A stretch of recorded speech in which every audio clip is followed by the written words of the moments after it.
चलिए अब उसी प्रेम देश निकुंज में, जहां अर्जुन सखी बने विचरण कर रहे हैं और प्रेम सुधा को छक कर पी रहे हैं, मंगल आरती हो गई थी। निकुंज में सखियों ने युगलवर को फिर सुला दिया था और स्वयं दूसरे कुंज में चली गईं। यहाँ कितना आनंद है, सर्वत्र रस ही रस है। आस पास पुष्पों की कितनी सुंदर सुंदर क्यारियां हैं। हरी हरी घास कितनी सुंदर लग रही है। ऐसा लग रहा है कि हरा गलीचा ही बिछा दिया हो। तभी आकाश से छोटी छोटी बूंदें टपकने लगी। बादल छा गए। अर्जुन ने सखियों से पूछा, जल्दी चलो, बादल आ रहे हैं। कुछ नहीं होगा, गर्मी थोड़ी लग रही थी तो बूंदें पड़ने लगी। सखी की बात सुनकर अर्जुन चौंके। क्या मतलब? तुम्हारी कामनाओं से ही सब हो जाएगा, तुम जो चाहोगी वही होगा। हाँ, सखियों ने मंद मंद मुस्कुराते हुए कहा। अर्जुन क्या उत्तर देते? वे पीछे पीछे चलते रहे सखियों के। एक कुंज में आ गई थी सखियां। चंदन घिसने लगी। ये क्या कर रही हो? अर्जुन ने पूछा। देख नहीं रहे अर्जुन, हम चंदन घिस रही हैं, क्योंकि अब युगल सरकार को उठाकर हम उन्हें स्नान कराएंगी। उनके दिव्य देह मंगल में केसर और चंदन लगाएंगी। उपटन से उनके दिव्य देह को और चमकाएंगी। तुम भी सेवा करो कुछ। लो, चंदन घिसो या उपटन तैयार करो।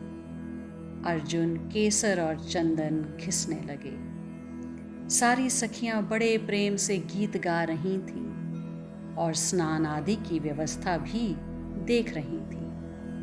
अर्जुन, चलो।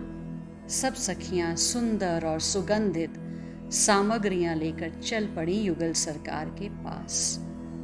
सब सखियों ने जाकर ललिता जू को सामग्रियां सौंप दी। अर्जुन ने स्वयं घिसे चंदन को ललिता सखी के हाथों में जब दिया, तब ललिता सखी हंसी। अब मधुर ध्वनि में शहनाई बजने लगी थी। सुबह का राग छेड़ दिया था। मधुर मधुर ध्वनि निकुंज में छाने लगी थी।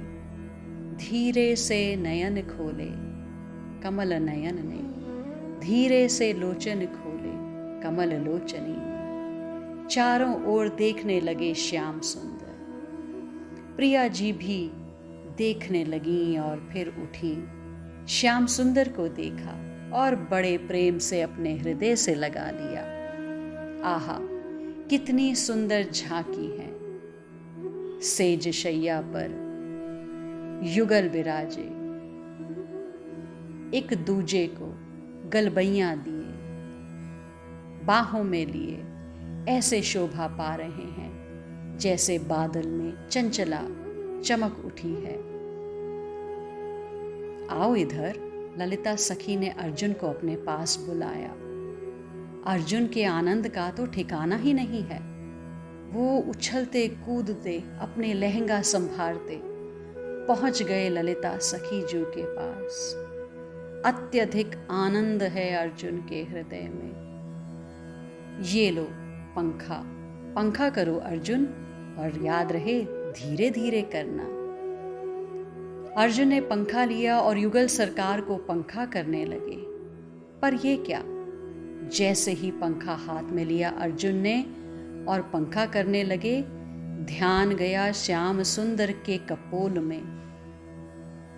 लाली लगी थी कपोल पर, प्रिया जी के अधरों की लाली। अर्जुन ने जैसे ही यह देखा, भाव विभोर हो गए अर्जुन, भाव में डूब गए अर्जुन। उनके हाथों से पंखा गिर गया और वो मूर्छित होने लगे। ललिता सखी ने संभाला। अर्जुन, क्या हुआ? पर अर्जुन तो मत्त हैं, उन्हें आनंद आ रहा है। उनका हृदय आनंद से भरा हुआ है। ललिता सखी ने डांटा अर्जुन को, अर्जुन, जो तुम कर रहे हो इस निकुंज में, यह गलत है। यह निकुंज का सिद्धांत नहीं है। उठो और अपनी सेवा में ध्यान दो। ललिता सखी ने थोड़ी तेज आवाज में कहा था। अर्जुन तुरंत संभल गए और सावधान होकर फिर पंखा झलने लगे। ललिता सखी ने अर्जुन को समझाया, अर्जुन, निकुंज रस उपासना यह सबसे अलग है। इसमें मात्र अपने युगलवर की प्रसन्नता पर ही हमारा ध्यान रहना चाहिए। अपने ही आनंद में खोना, अपने ही आनंद को इतना महत्व देना, यह प्रेम नहीं है। यहां स्व सुख की कोई कामना नहीं है। हे अर्जुन, तुम पंखा कर रहे थे, तुमको आनंद आया और तुम उसी आनंद में बहने लगे और सेवा तुमसे छूट गई। उस आनंद के कारण हमारी सेवा छूटी, हमारे प्रिय प्रियतम से हमारा ध्यान हट गया। तो बेकार है ऐसा आनंद। छोड़ो उस आनंद को। हम आनंद के चलते प्रिया प्रियतम की सेवा से दूर हो जाएं, ये तो गलत है ना। अर्जुन को प्रेम का गूढ़ सिद्धांत समझा दिया था ललिता सखी ने। क्या आपको यह सिद्धांत समझ में आया? अब चलो स्नान कुंज में, युगल वर को ले चलो सखियों। अब स्नान करेंगे दोनों। अब अर्जुन अत्यंत सावधान है। वो केवल ललिता सखी को ही देख रहे हैं। आज के लिए इतना ही। शेष आगे। श्री राधा।